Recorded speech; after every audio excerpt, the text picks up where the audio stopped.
1차 포로 귀환은 스룹바벨을 중심으로 해서 이루어졌고, 이 2차 포로 귀환은 에스라를 중심으로 해서 이루어지게 되었습니다. 우리가 어제 에스라 7장 말씀을 통해서 에스라는 아론의 16대 손 제사장으로서 여호와 율법에 익숙한 학자였습니다. 율법의 겉으로 드러난 것만이 아니라 율법 내면에 흐르는 이 율법이 예수 그리스도 한 분을 가리키고 제시한다라고 하는 것을 너무나도 잘 알고 있는 그러한 말씀에 정통한 학자였다라고 하는 것을 말씀드렸습니다. 그래서 에스라가 마치 모세처럼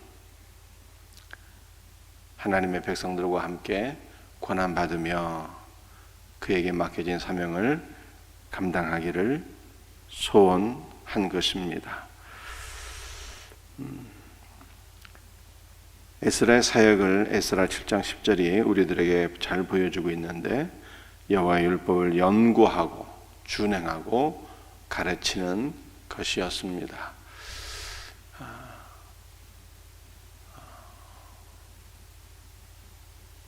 마틴 루터가 종교개혁을 단행하면서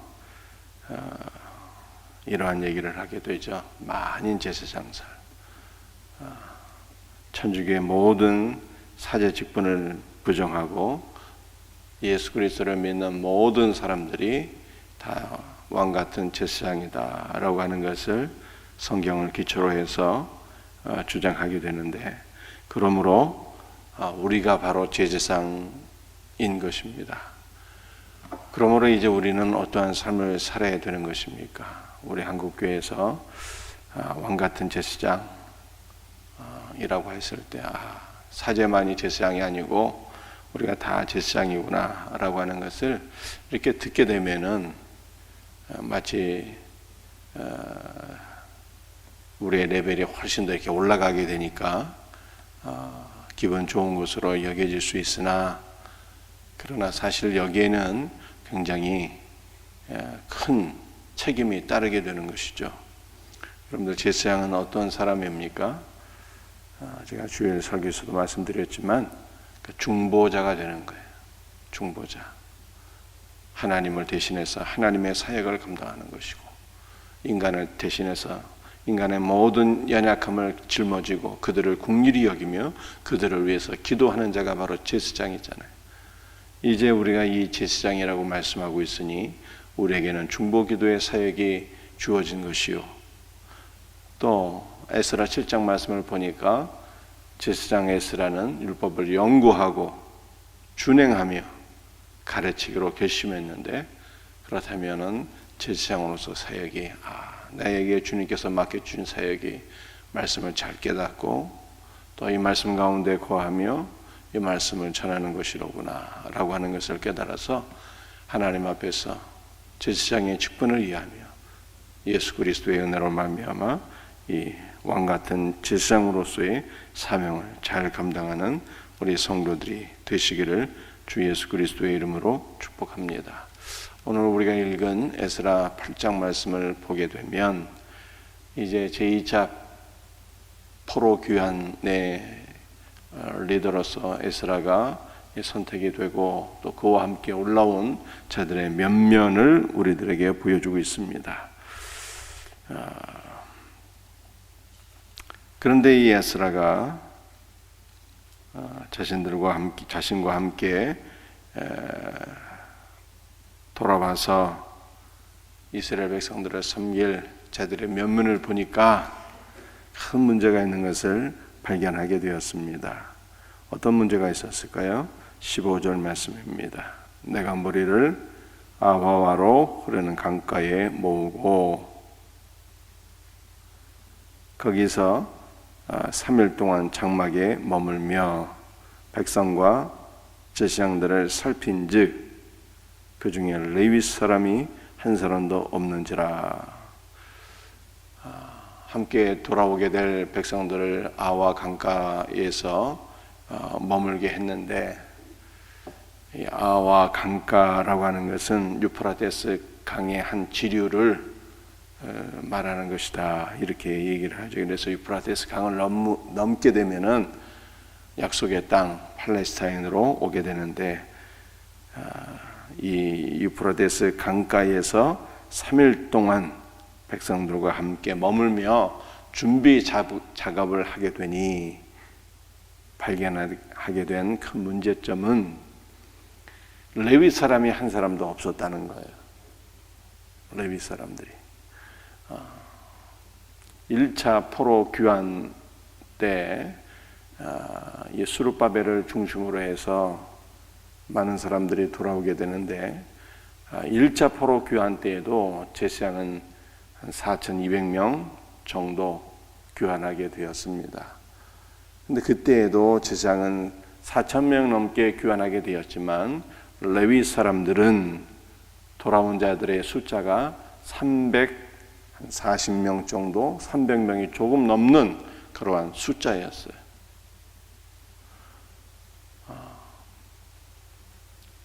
제사장도 물론 레위 지파입니다. 레위 사람들이죠. 그러나 제사장은 아론의 이 직계 후손들만 제사장이 될 수가 있는 거예요. 따라서 제사장보다는 레위 사람들의 숫자가 훨씬 더 많아야 정상적인데, 1차 포로 귀환 때에도 제사장들의 숫자는 많았지만 레위 사람들의 숫자는 훨씬 더 적었습니다. 10분의 1도 안 되었어요. 근데 2차 포로 귀환 때에는 문제가 더 심각해서 아예 레위 사람들의 수가 단 한 사람도 없게 되었다, 이렇게 말씀하고 있는 것입니다. 왜 그럴까요? 이렇게 레위 사람들의 사역이 매우 고단한 사역입니다. 육체적인 많은 그 중노동이 따르는 사역이에요. 성전에서 섬기는 사역이 매우 힘든 사역이에요. 그래서 50세가 넘으면 더 이상 할 수가 없고 은퇴를 해야만 합니다. 성전이 건축하기 전에는 이 레위 사람들의 사역이 훨씬 더 힘들었어요. 성막 시절에는. 왜냐하면 성막에 속한 모든 기물들을 다 이게 짊어지고 어깨에 메고 운반을 해야 했기 때문입니다. 성물만이 아니라 이 장막을 또 거두어서 운반하고, 또 장막을 세우는 모든 기둥과 골판제와 이런 것들을 다 짊어지고 옮겨야 했기 때문에 무척 고된 노동이었어요. 성전이 세워지고 난 이후에도 레위 사람들의 사역은 만만치 않습니다. 더 많은 제사를 드리면서 짐승들을 도살하고 가죽을 벗기고 수종드는 이 모든 사역들이 매우 힘들고 고된 사역이었어요. 그럼에도 불구하고 그것이 주님을 사실은 섬기는 것이고 예배를 드리는 매우 중요하고 가치 있는 사역이어서 이 레위 사람들이 없으면 안 되는데 없었다는 거예요. 여러분들 2차 포로 귀환에 이제 돌아가서 에스라를 중심으로 한 사람들이 해야 될 일이 무엇입니까? 1차 때 하도 외에는 구비가 되었어요. 수룹바벨 성전이 세워지게 된 것입니다. 그러면 이제 그 세워진 성전 안에서 제사를 드리면서 하나님을 예배하고 또 말씀을 가르치는 일을 해야 되는데, 이게 무슨 문제가 있는 것입니까? 말씀을 가르치는 것은 제사장인 에스라가 하면 되겠지만, 세워진 성전 안에서 날마다 드리는 많은 제사들이 있는데 그 제사를 위해서 제사장만으로는 부족하고 훨씬 더 많은 레위인들이 필요하지만, 문제는 레위인들이 없으니 이제 돌아가서 하나님 앞에 제사를 드림이 매우 어렵게 되었다라고 하는 거예요. 그래서 어떻게 되는 것입니까? 18절. 우리 하나님의 선한 손에 도우심을 입고 그들이 이스라엘 손자 레위의 아들 말리의 자손 중에서 한 명철한 사람을 데려오고, 여러분들 이 레위인들이 포로 귀환에서 다시 돌아가고자 한 이유가, 다시 돌아가지 않으려고 한 이유가 무엇이었습니까? 그들의 사역에 매우 고단한 중노동이었기 때문입니다. 그리고 오랜 시간 바벨론과 페르시아 지역에서 살면서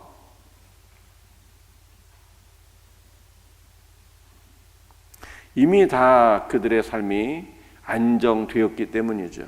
정착되었기 때문입니다.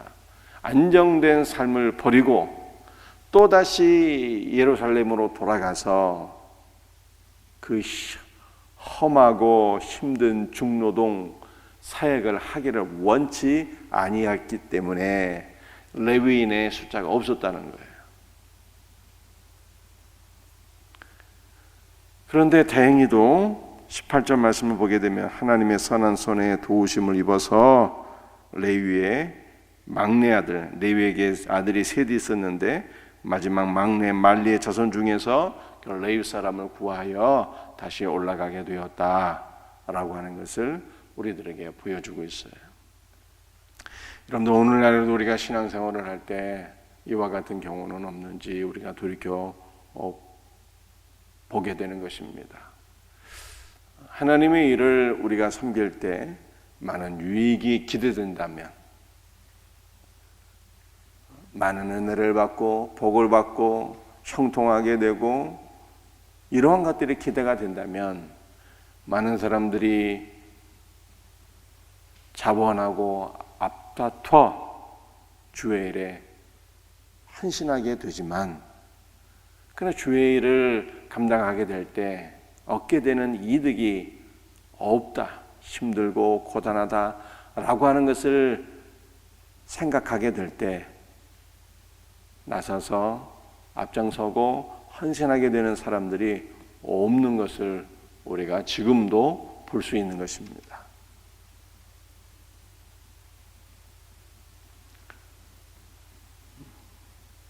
여기에 더해서 환난이 있고 핍박이 있고 고난이 있고 십자가를 지는 것이라면 더더욱이 나서는 사람이 없겠죠. 여러분들, 오늘날 이 한국교회 상황이 더욱더 이렇게 되는 것은 아닌가, 이렇게 돌아보게 돼요.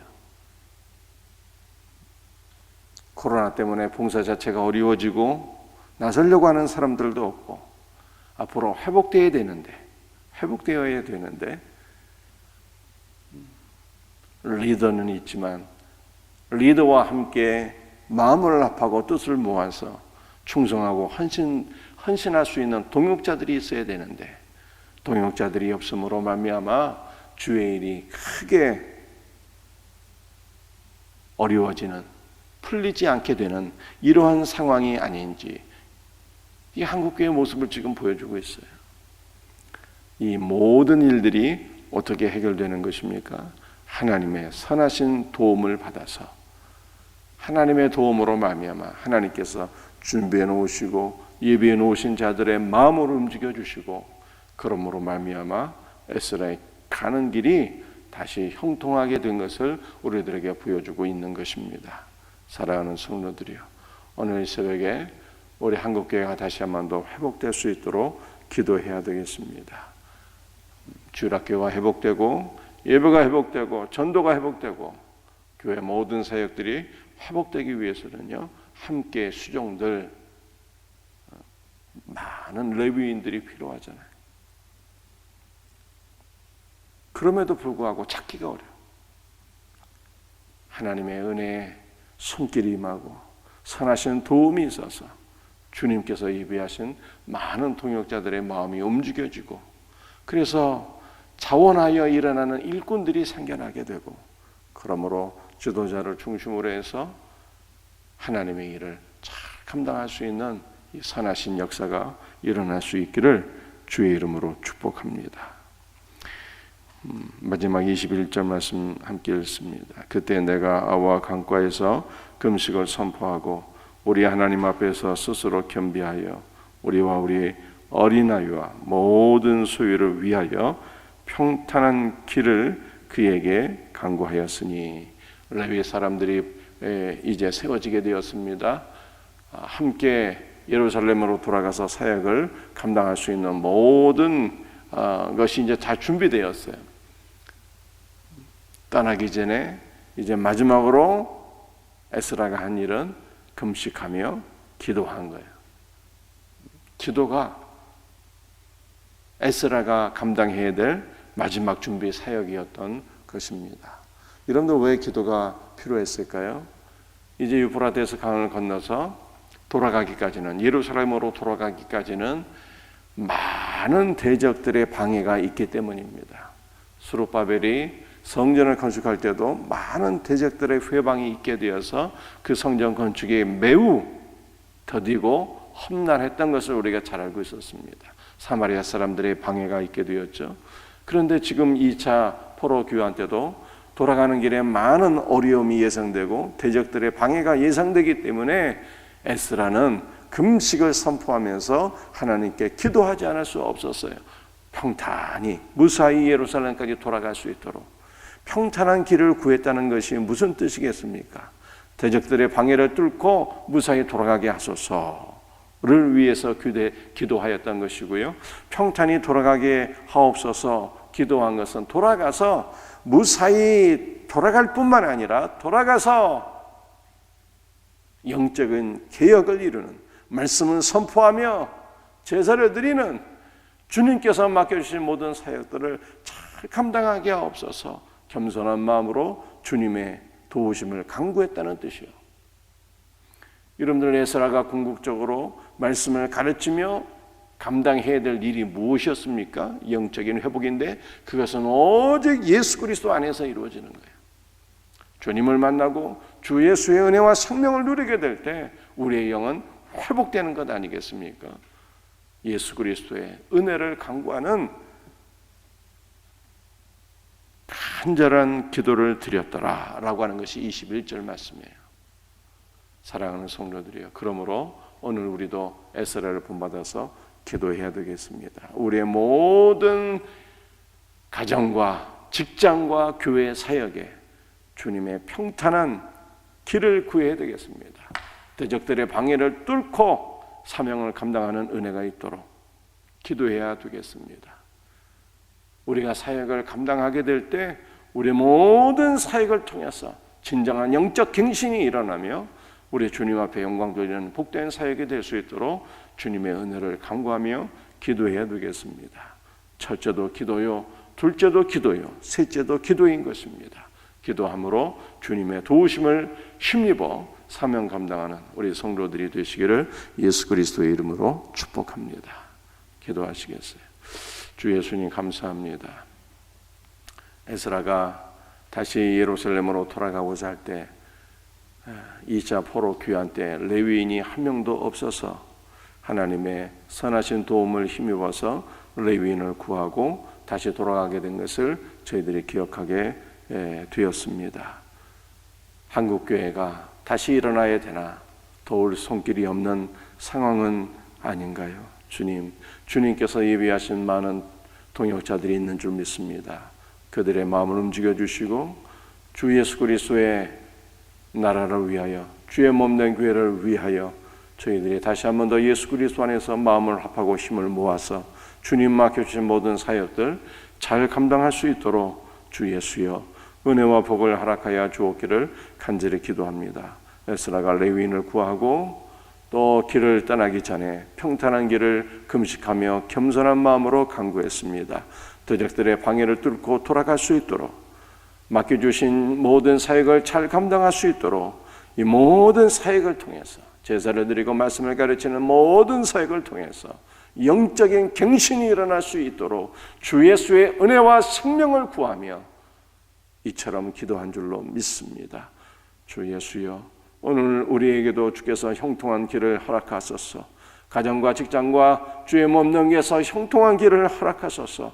주님 맡겨주신 모든 사역들 잘 감당하게 하시며 모든 사역들을 통해서 주님의 나라가 확장되어지며 주님의 몸된 교회가 주 예수의 은혜와 생명 가운데 갱신되어지는 복된 역사들이 있게 하여 주옵소서. 모든 것을 감사하옵고 거룩하신 예수 그리스도의 이름 받들어 간절히 기도드리옵나이다. 주신 말씀